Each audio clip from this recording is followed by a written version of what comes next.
Alors, est-ce qu'on peut s'arranger, est-ce qu'on peut s'organiser différemment? Ben, évidemment, c'est la proposition de Jésus.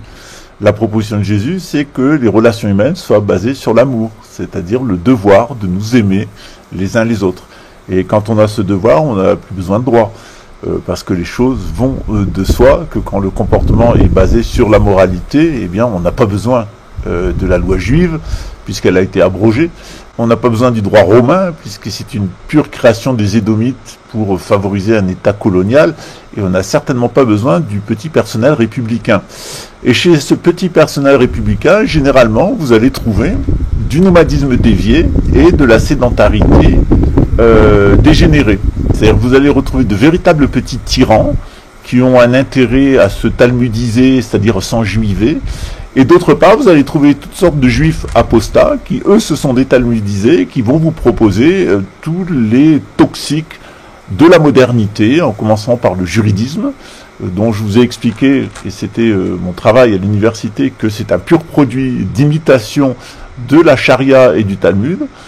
Ça s'appelle le Code de Napoléon, et tout ce qui va avec. Et on pourrait dire la même chose sur l'État central républicain, etc. Je crois que Pierre Hillard a très bien expliqué ce dont il s'agissait. Donc on est dans un système complètement délirant, d'enjuiver, de détalmudiser. C'est-à-dire qu'on est dans la situation inverse qu'avait proposé celle de Jésus, c'est-à-dire de sortir de la Torah pour expérimenter l'amour, et la proposition des chrétiens, c'est-à-dire que les juifs restent assujettis à la Torah puisqu'ils ont refusé le message du Christ. Mais visiblement, la République s'est amusée, comme en règle générale tous les mouvements satanistes, à inverser les propos, puisqu'on a maintenant des juifs qui rejettent le Talmud, et on a des chrétiens qui se talmudisent. Voilà. Bienvenue chez les dingues.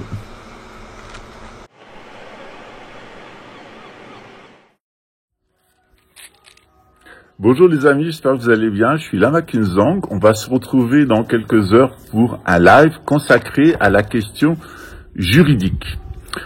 En réalité, ce que je vais vous expliquer aujourd'hui, c'est très simple à comprendre. Mais vous allez voir que les grands intellectuels de la République et tous les grands intellectuels du monde qui se sont vautrés dans ce qu'on appelle la religion juridique, eh bien, ne sont même pas capables de le comprendre. Vous connaissez tous, eh bien, l'avocat Maître Labattu. Et Maître Labattu, figurez-vous qu'on a eu les mêmes profs. Donc on a eu sans doute le meilleur professeur de droit pénal, de criminologie et d'histoire du droit de tout l'univers, qui est le professeur Roujoux de Boubé, qui était président de la cour d'appel de Toulouse. On l'avait en prof en droit et en sciences politiques et en sciences économiques. Vous savez que moi j'ai une licence de sciences économiques, une maîtrise de droit, et j'ai fait les cours de l'IEP, de Sciences Po. Et donc, dans ce contexte-là, le professeur Roujoux de Boubé, qui venait de la vieille noblesse occitane, nous a certainement inspiré aussi le professeur Labattu, mais on a eu aussi une chance extraordinaire, c'est d'avoir la sœur du juge Bruguère, mademoiselle Marie-Bernadette Bruguère, qui était, sans faire de mauvais jeu de mots, une masse de connaissances incroyables. C'est-à-dire, elle nous a baladé elle m'a baladé pendant 3 ans dans l'intégralité des systèmes juridiques de l'histoire et de la planète. C'est-à-dire, si vous voulez savoir comment fonctionnait le droit chez les Incas, chez les Égyptiens, chez les Chinois, chez les Mésopotamiens, chez les Sumériens, à Ur, chez les Grecs, chez les Romains, etc. J'ai aussi le professeur Sicard, qui est un éminent professeur, le professeur Gilles. On avait un ensemble de 4-5 profs de droit exceptionnels. J'ai eu les mêmes profs que monsieur le maître Labattu. Et alors, c'était très rigolo, puisque en cours des idées politiques, avec mademoiselle Marie-Bernadette Bruguère, on s'amusait beaucoup, parce que rares sont les étudiants qui sont capables d'arriver à ce niveau de compréhension. C'est pourtant simple, mais on s'aperçoit à ce moment-là, quand on réalise ça, le niveau d'imbécilité des gens qui nous entourent. Je vais d'abord vous décrire le système de l'Ancien Régime, comment il fonctionnait, il est assez simple, et puis comment, sur la base du Talmud, du droit ottoman et du droit romain, des déjudaïsés, des déjuivés, j'allais dire, on crée une espèce de système complètement dingue. Vous avez le noachisme pour la religion, c'est une espèce de religion catho-talmudiste qui serait la synthèse de tout. Ils ont essayé de nous embarquer dedans avec le Dalai Lama, nous on a dit non. Et de l'autre côté, vous avez cette espèce d'usine à gaz juridique qui est d'une imbécilité totale avec son histoire d'individu souverain dont la souveraineté est limitée finalement par le procureur. On est vraiment dans Jacouille la fripouille, on a eu ça à la Révolution française, dans toute sa caricature, mais ça continue. Oh là, messieurs! Qu'est-ce donc toutes ces hordes? Ne fusillez pas ces espions anglais! Je tiens à les interroger moi-même avant de les envoyer à la guillotine. Continue. Souvent, pour rire, eh bien, je dis que la première chose qu'on fera quand le roi reviendra, c'est de faire des examens psychiatriques des membres du parquet en France, mais je crois que c'est dans le monde entier. Il faut vraiment s'interroger sur l'orientation mentale et l'état psychiatrique des juges du parquet, donc des juges debout, parce que ça vaut son pesant d'or. Tous les blocages que vous avez au niveau républicain, toutes les injustices que vous avez dans le monde, une seule et unique institution en est responsable, ce sont les parquets. Alors vraiment les procureurs, ici les promoteurs, c'est vraiment les hommes à abattre, parce que généralement, ce sont des gens qui sont complètement enfermés dans la corruption, complètement impliqués dans ces affaires de rituels de sang pédocriminels, etc., et satanistes, qui sont complètement au service des puissances d'argent et qui se prennent pour les souverains de l'univers. Je le sais parce que mon grand-père était substitut du procureur de la République, figurez-vous, et que j'ai lu les journaux intimes de mon grand-père, notamment un énorme classeur qu'il avait de perles de la police, mais aussi des perles de magistrats et de perles au tribunal. Et je peux vous assurer que étudier le ministère public, quel que soit le pays, c'est rentrer dans un asile psychiatrique dont le plus fou est le directeur. Je vais vous expliquer ça tout à l'heure dans le live, mais de façon très résumée.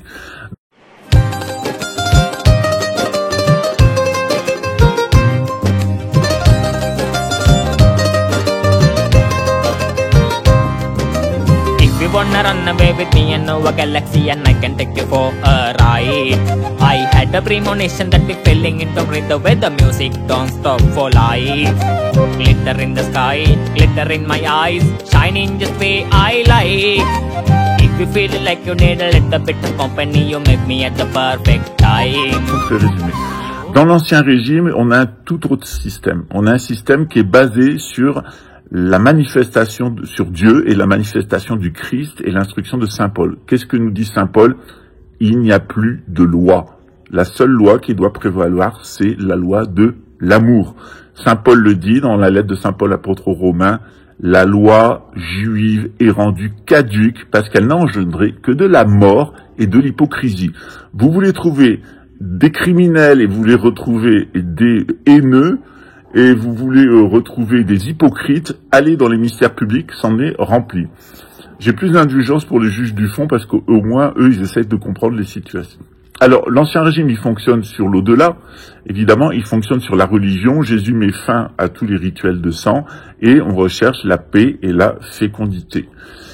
Qui est souverain? Ben, c'est évidemment Dieu. Et Dieu mandate, c'est le roi. Mais le roi, il n'est pas tout seul entre Dieu et entre Dieu et le peuple. Donc il y a Dieu, il y a le roi, il y a le peuple. Le roi, il est là au milieu, mais entre le roi et Dieu, il y a un intermédiaire, c'est ce qu'on appelle le Pontifex Maximus. C'est le pape, et le pape, eh bien, il est celui qui décide de gracier ou de châtier, parce qu'il a les clés de l'au-delà, les deux clés de Saint-Pierre. Donc il y a bien un intermédiaire entre Dieu et le roi, qui est le pape. Ok ?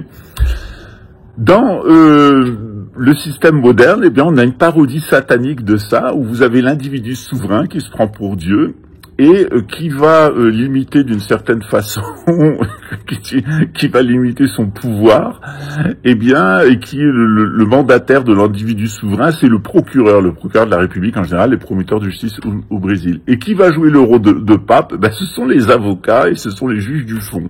Donc, on a un système qui est complètement inversé. Quand j'étais à la fac de Toulouse à droit Sciences Po, eh bien, on a organisé le millénaire capétien. On avait invité le père de Louis XX, le duc d'Anjou et de Cadix, Alphonse XIII. de France et d'Espagne, et donc on avait organisé ça pendant 10 jours pour expliquer qu'est-ce qu'était la construction juridique de l'Ancien Régime, qu'est-ce qu'était la construction économique, qu'est-ce qu'était la construction religieuse, etc., etc. Ça a duré 10 jours avec d'éminents professeurs d'université. On n'est pas allé chercher le Porthos ou le Pollack du coin pour nous pondre un roman juridique avec le premier stère public et la persécution, etc., et tous les gogols qui sont en général des détalmudisés, des déjudaïsés, qui sont rentrés dans cette religion pour goïm, qui est le juridisme. Les droits de l'homme, c'est vraiment la Torah pour goïm, et ça a été créé en règle générale par sous influence talmudique et aussi sous l'influence islamique, avec la charia. J'ai démontré ça dans mon mémoire de licence de droit sur l'histoire du Code civil, que Napoléon avait en réalité plagié des dispositifs entiers du Talmud et du Code ottoman, qui est inspiré par le droit romain et quelques règles d'Ancien Régime pour créer cette espèce de monstre qui est le juridisme français, le juridisme impérial qui deviendra le juridisme républicain. Donc on est vraiment là dans une usine à gaz qui est d'un ridicule absolu. Ils ont été incapables de construire une construction juridique qui fonctionne. Et la preuve, c'est que Marie-Julie Jaïni nous dit que au moment où la France sera ingouvernable parce qu'il n'y aura pas de majorité à l'Assemblée nationale, on y arrive, et que la loi de finances ne sera pas votée, ce qui va créer une faillite de la France et une guerre civile en France, eh bien tous les prisonniers seront libérés de prison parce qu'elle dit toutes les lois scélérates votées dans la Chambre des imposteurs n'auront plus d'application. Et en effet, il y a une faille juridique qu'a bien trouvé le maître Labattu, que je connais, puisqu'on a eu les mêmes profs, lui et moi, c'est que depuis 1848, l'intégralité des textes juridiques français devraient être signés et promulgués par le roi. Et à partir du moment où ils ne l'ont pas été, eh bien, rien n'est applicable. On est dans une situation de fait. Dernièrement, un tribunal, je crois que c'est en Haute-Savoie, a déclaré qu'il n'avait pas de capacité juridique, ce qui est le cas. Aucun tribunal en France n'a de capacité juridique parce que ce n'est pas des personnes juridiques. L'État français, d'ailleurs, est un État, est une société commerciale inscrite au SIRET et inscrite sur un répertoire aux États-Unis. Donc l'État français, c'est une société de droit américain inscrite au SIRET en France, qui normalement n'a pas d'autorité pour faire ce qu'elle fait. Donc on est vraiment dans une situation de fait qui tient parce qu'il y a la police et parce qu'il y a l'armée. S'il n'y a plus de police, il n'y a plus d'armée et que les Français s'aperçoivent qu'on est dans un état de fait et pas dans un état de droit, tout va s'effondrer. Dernièrement, un tribunal a reconnu qu'il n'avait pas de personnalité juridique, que ses actes n'avaient aucune portée, ce qui entre pour tous les prisonniers de France le droit de rentrer dans une procédure d'annulation de l'intégralité des procès au civil comme au pénal qui ont été prononcés en France, puisque les tribunaux français sont simplement hors la loi. On verra ça dans le live. Voilà quelques indications qui vont vous permettre de comprendre. Je répondrai à vos questions parce que on est quand même dans du technique. Pour moi, c'est facile parce que je suis un historien du droit. J'ai eu les mêmes profs que maître Labattu. On s'en amuse depuis des années, à tel point que à Toulouse, on distribuait des Marianne d'or. Qu'est-ce que c'était les Marianne d'or? Eh bien, c'était un prix qu'on décernait aux imbéciles qui ont permis l'avènement de la République talmudo-maçonnique. Aussi, n'oublions pas qu'aujourd'hui, Anne Chambellan, la présidente du tribunal judiciaire d'Albertville, au cours d'une procédure où nous la poursuivons, nous a avoué et a signé ses aveux par écrit que le tribunal judiciaire d'Albertville n'existe pas en droit. Exactement, elle nous a dit que son tribunal n'a pas de personnalité juridique. Pour qui le sait, la personnalité juridique, c'est la capacité à être titulaire de droits et d'obligations. Donc aujourd'hui, on a la présidente du tribunal d'Albertville qui nous avoue, qui a jugé votre affaire, qui a jugé et qui nous a mis en prison. Qui reconnaît que son tribunal n'existe pas. Qui reconnaît que son tribunal n'existe pas en droit. C'est magnifique. Et n'a pas de capacité à gérer les procédures judiciaires qu'il gère aujourd'hui. Donc s'il le fait, c'est de fait et non de droit. Alors les amis, là, c'est le pompon, je vous jure. Là, ça n'a plus rien à voir avec les ondes électromagnétiques, c'est du juridique. Et parce que j'ai été contacté par quelqu'un avec qui je vais avoir un rendez-vous là. Et je suis un peu partout, hein, évidemment. Mais j'adore le droit, c'est passionnant. En fait, c'est un jeu théâtral, on va dire. Voilà, c'est marrant et en même temps, ça me permet de... Voilà. Il y a un truc que j'avais déjà, où j'avais déjà visé un comptable public privé. Et j'avais pensé, parce que j'ai sorti l'article de loi, c'est la mise en détention de ces biens pour réparation, pour être sûr d'avoir des réparations de choses qu'on nous volerait, qu'on nous dolerait en délit de concussion avec la DGFiP, qui est une entreprise américaine déclarée sur les statuts du Duns & Bradstreet, district de Columbia. Je peux pas faire mieux. Pour les crétins qui veulent pas comprendre ou qui ne veulent pas voir, c'est des entreprises du droit international qui font du commerce en France grâce à un numéro de siret qui est faux, qui leur a été donné par l'INSEE pour pouvoir faire du commerce ici sur un territoire qui a été annexé par les Américains. Bon, en gros, c'est une entreprise américaine. Vous pouvez aller voir ça sur UPIK Duns & Bradstreet. Vous mettez en français, parce que souvent c'est mis en allemand sur Google, en allemand, donc juste en dessous de la petite barre de recherche, vous mettez France, ok, et après vous marquez DGFiP, et là vous sort une dizaine de résultats, tous les DGFiP qui sont en France avec les adresses et tout. Donc là vous pouvez pas vous tromper, c'est la même adresse que ce que vous avez avec le Trésor public. C'est tout, terminé. Voilà. À partir de là, ils ont un numéro de DUNS enregistré, ils sont bien enregistrés là-bas, et ils ne respectent pas la loi française qui dit que pour faire des facturations, toute entreprise doit être enregistrée au registre du commerce en France. Ou alors respecter l'article 32 du Code de procédure civile, c'est-à-dire est irrecevable toute prétention émise par une personne dépourvue du droit d'agir. Ça veut dire que si vous ne signez pas avec eux, ils ne peuvent pas faire de contrat avec vous. Voilà. Et c'est la réalité des choses. Eux font tout sous la contrainte, ok ? Sous la contrainte de contrats qui ne sont pas signés, que vous ne voulez pas. Vous avez plus envie de leur tapis. Regardez ce qu'on vient de m'envoyer, c'est une bombe atomique. Au travers notamment de saisies conservatoires. Et nous allons devoir faire des saisies conservatoires au niveau du tribunal, au niveau de la cour d'appel. Nous allons notamment devoir faire des inventaires et devoir faire des saisies conservatoires des bâtiments et des biens qu'ils ont, afin de garantir les dettes qu'ils ont envers nous aujourd'hui et de pouvoir les faire bouger et les contraindre à arrêter leurs abus de pouvoir. Alors je vois que...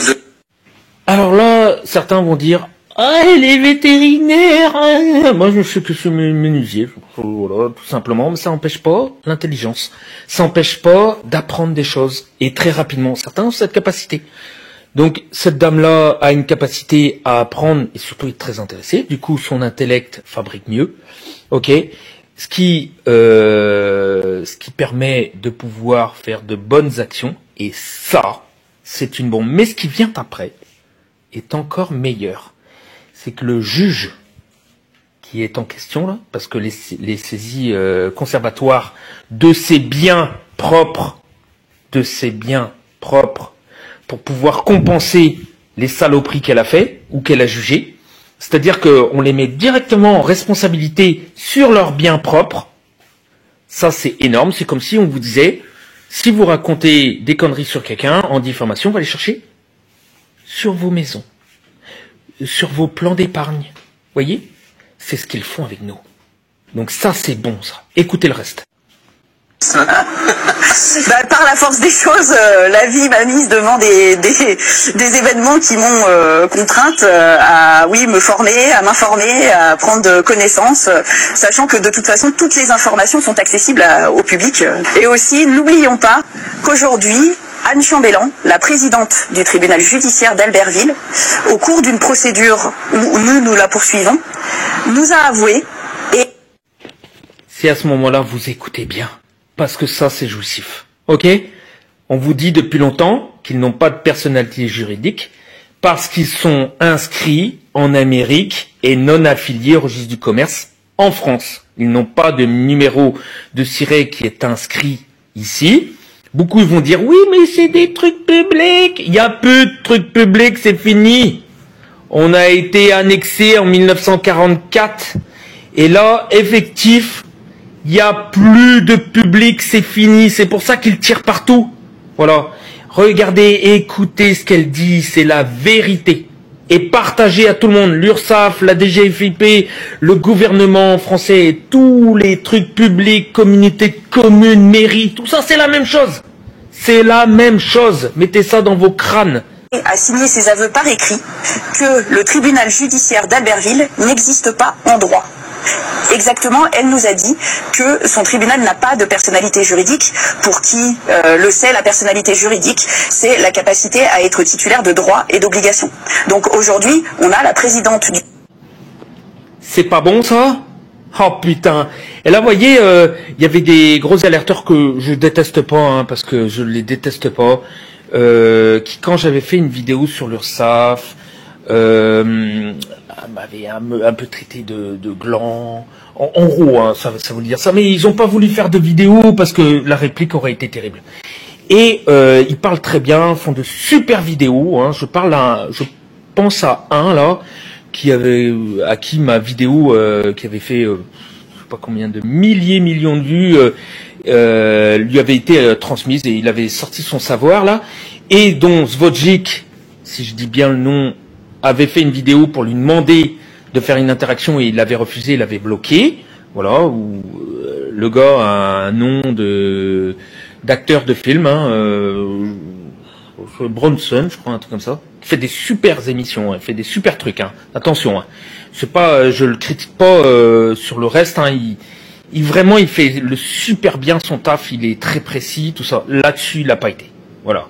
Là-dessus, il n'a pas été, et il n'a pas été assez regardant non plus pour écouter des gens qui, eux, l'ont été sur ce sujet-là. Voilà. Je continue la vidéo. À bon entendeur. Tribunal d'Albertville qui nous avoue, qui a jugé votre affaire, qui a jugé et qui nous a mis en prison, qui reconnaît que son tribunal n'existe pas. qui reconnaît que son tribunal n'existe pas en droit. C'est magnifique. Pas de capacité à gérer les procédures judiciaires qu'il gère aujourd'hui. Il n'a pas de capacité à gérer les procédures judiciaires qu'il gère aujourd'hui. Il n'existe pas en droit. C'est magnifique. Il n'a pas de capacité à gérer les procédures judiciaires qu'il gère aujourd'hui.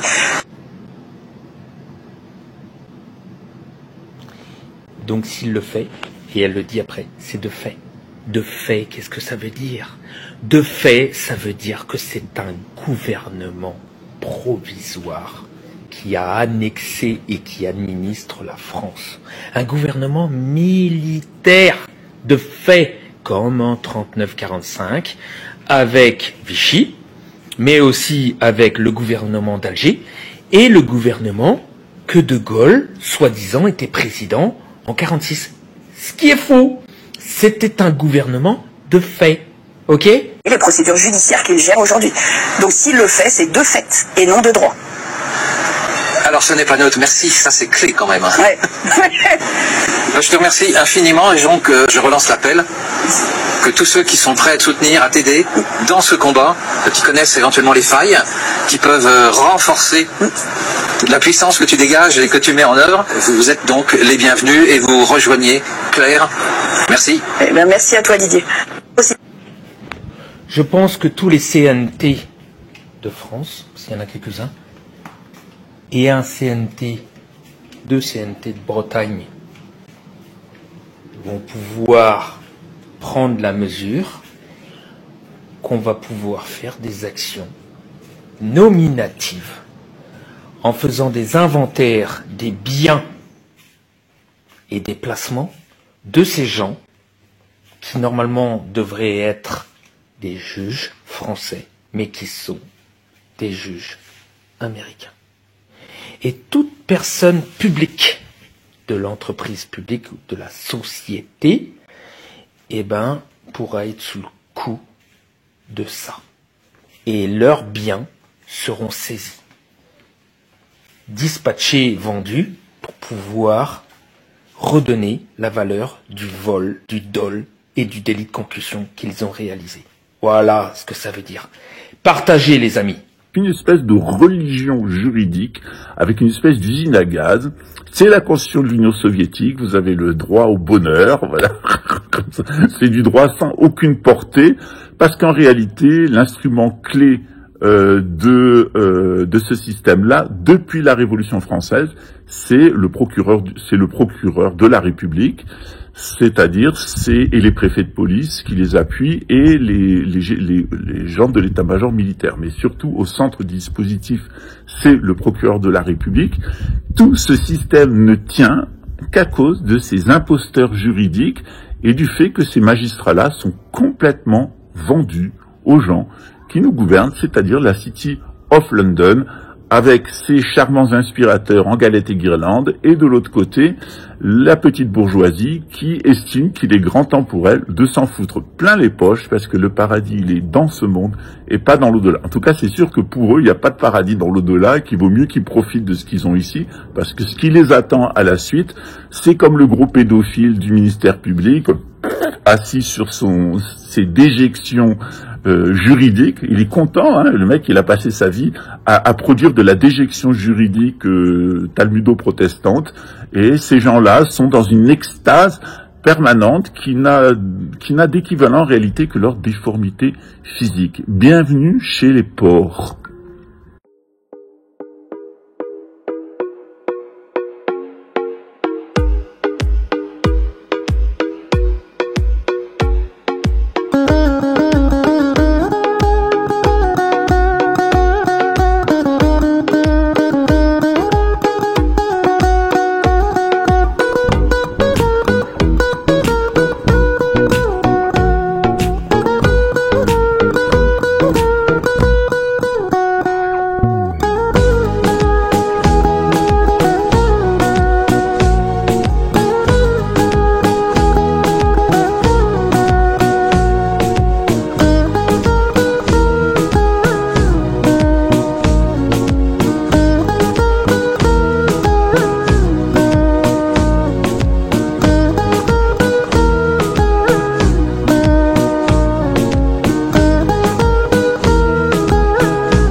Personne ne veut croire et qui coûte très cher à ceux qui n'y sont pas initiés.